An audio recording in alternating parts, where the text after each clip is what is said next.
Well, it's great to be back with you again. It's all about you. We're still here in Module 1, but I want to talk to you today about respect. Now, we've taken a nice little journey. We've started to learn about focus, action, innovation, learning, and urgency. And now I want to tie it together a little bit because I know what you're saying. Say, Carl, again, I thought we're talking about money and finances, but believe me, it starts with you. And we're going to get you down this road. And yes, we're going to be deeply talking about money and other things. But right now, we want to make sure that you understand this is a mind, body, spiritual kind of thing. Okay? That's how you really can become financially independent. So in our module on respect, we want to discuss a little bit more here about self. Because self-respect seems to be something people take for granted maybe, or it's lacking. But look, addiction and all kinds of problems in the world and unemployment sometimes, all these things come from a lack of personal respect for self. So we want to talk in terms of self. We want to talk a little bit about courtesy, what that really means, compassion, and care. When I was in the Air Force, the theme for I was in a hospital unit in Far East Asia, and the theme for that hospital unit was courtesy, compassion, and care. And all those things meant different things, but they all blended together to be total patient care. So today we want to discuss those things for you because self-respect is so important. So let's look at the difference between a strong ego and ego strength. People seem to mix these up quite a bit. Now, everybody, for the most part, can have a strong ego because a strong ego simply means what you're trying to propel outside yourself, okay? It has really nothing to do internally. It has to do what you're sending out to other people. So you can somewhat control that, but oftentimes it's false pride because you want to put on a show, you want people to think more of you or whatever the thing is. You're a little uncomfortable, I guess, with yourself if that's what happens. But this happens a lot. This happens with maturity. It comes with age. So sometimes you just want to propel yourself out there. You want to be more than you are. You want to seem like more than you are. You want people to like you. You want that kind of thing, okay? So the strong ego, that part is not that difficult. It's ego strength. This is way different than a strong ego. If you're in sales, ego strength is what makes you fear rejection. It's ego strength because now it's not what you're putting out. It's what you're taking in. Now it's how you feel about what others think of you, and you now are really concerned to the point where you are not willing to just stay within yourself and do what you need to do regardless what other people think.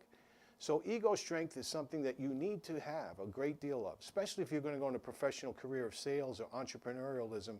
You need to have a very, very solid ego strength. Self-reliance. I would like you all to just take a note on that, write it down, go on the internet, you can get it for free. Get Emerson's essay on self-reliance. If you just Google Emerson, you'll find there's a couple of really great sites and you can get all of his works, you can get them for free. Just download them. But read Emerson's essay on self-reliance. I think that should be a little bit of homework for you. Now, being selfless is also another key element. Being selfless is, again, something that you have to change your behavior because we're not born to be selfless. Most people, one of the key human concepts is that people are more concerned about themselves than anything else around them.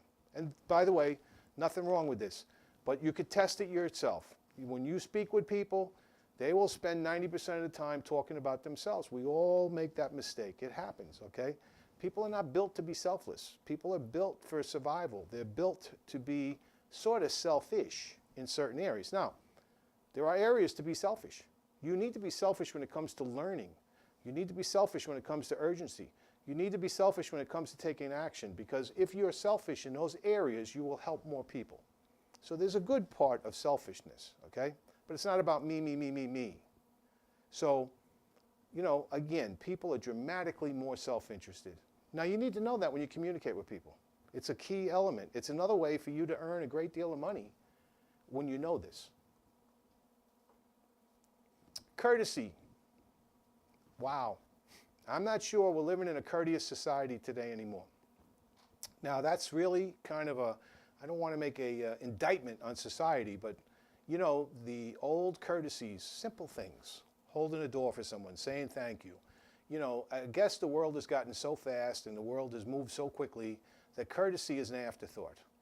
But part of courtesy is generosity. Part of becoming wealthy, part of being financially independent requires that you are generous. Not everybody's generous. Remember, again, we're in a society where people are very, very self-consumed. But generosity is a tremendous attractor for financial wealth.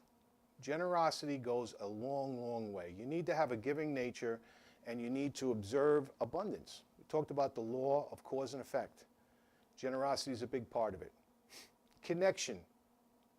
If you're in sales, or if you're a professional of any type, or whatever you're doing, you need to connect with people. You know how to connect with people? You need to be present.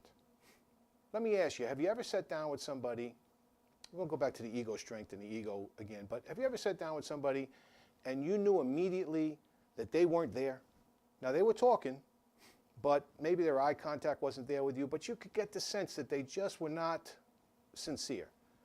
Have you ever had that experience? And how does that make you feel when that happens? You need to understand this yourself. Sometimes, you know, life is going on, things are happening, you know, you've got your own baggage, but whenever you're communicating, you need to connect. You need to be there. You need to actively listen to people. You need to be concerned. That's part of courtesy. And lastly, consideration. Consideration is a simple issue. Some people call it the golden rule. The old do unto others as you have them do unto you. That seems to be reversed today. Do unto others before they do unto you. Seems to get the law a little out. We got one adjective too much in there. But here's the deal. Consideration is just simply being considerate of the person to the left, the person to the right, the person in front of you, the person behind you. My father used to always tell me, you know, Carl, if you were traveling up and down a rope, the same people that you see on the way up, you're going to see on the way down. So if you treat those people differently, you're going to get treated differently yourself. So you should remember that. We're out there every single day. Believe me, don't make judgments on people. That's a good way to suppress your own success, by making judgments on others. Compassion.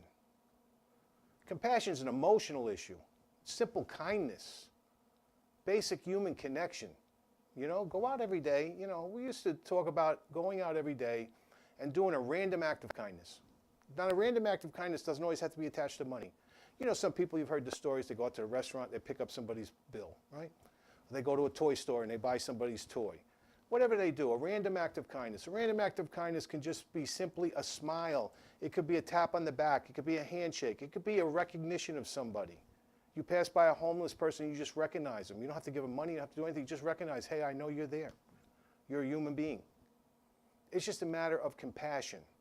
It's a benevolence. And there's three major tools in life. And I've always tried to live by this, and I believe this wholeheartedly. I wouldn't tell you anything that I don't believe in this sense.